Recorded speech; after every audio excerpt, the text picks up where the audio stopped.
sanad ka hor intii lagu guda jiray qabashada doorashada heer madaxweyne ee Soomaaliya waxaa jira muran xoogan oo ka dhashay hanaanka loo qabanayo doorashada Soomaaliya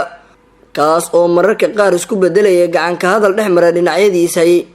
go'aanka dowladda Mareykanka iyo halka ay ka istaagto go'aamadii ay qaadanayso dowladda madaxweyne Farmaajo ayaa mid saameyntiisa leh oo jaangoonaya halka loo jeesanayo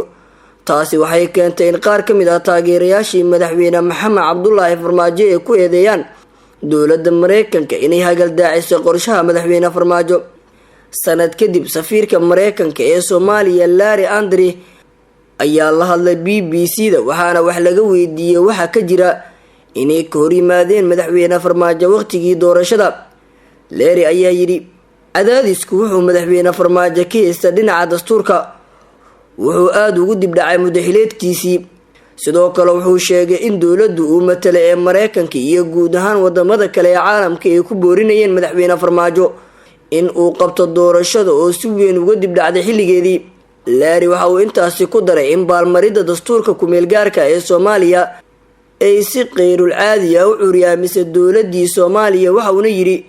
qadcas ayay u tahay Soomaaliya baalmarista dastuurka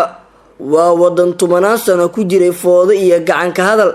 balse maamulkii Farmaajo waxa uu dhankiisa ku dooday inuu doonayo inuu hirgeliyo doorasho qof iyo cod ah baarlamaanka Soomaaliyana ay ansixiyeen muddo 2 sano ah oo maamulkiisa loogu kordhiyo dowlad goboleedyaduna caqabad ku noqdeen in doorashada qof iyo codka ay dhacdo. aqoon intee leeg ayay isku lahaayeen Farmaajo iyo Larry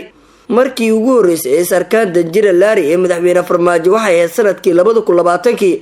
xilligaas oo Larry ahaa safiirkii Mareykanka u fadhiyay Djibouti sida uu sheegay Larry xilligaas waxa Djibouti ka dhacay wadahadaladii Soomaaliya iyo Somaliland waqtigaas kadib Larry waxa loo magacaabay safiirka Mareykanka ee Soomaaliya wuxuu warqadiisa aqoonsiga u dhiibay madaxweyne Farmaajo oo ka aqbalay kulankaas waxay wada yeesheen wadahadal isbarasho oo fikrado isku weedaarsadeen. Larry waxa uu yiri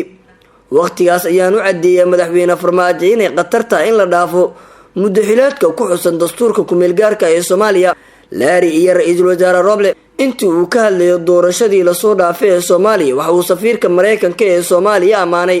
ra'iisul wasaarihii kala guurka ee Soomaaliya Maxamed Xuseen Roble isaga oo sheegay inuu meel mariyo doorashadii Soomaaliya ee sanadkii 2022 taasina ahayd waxa ay rabeen.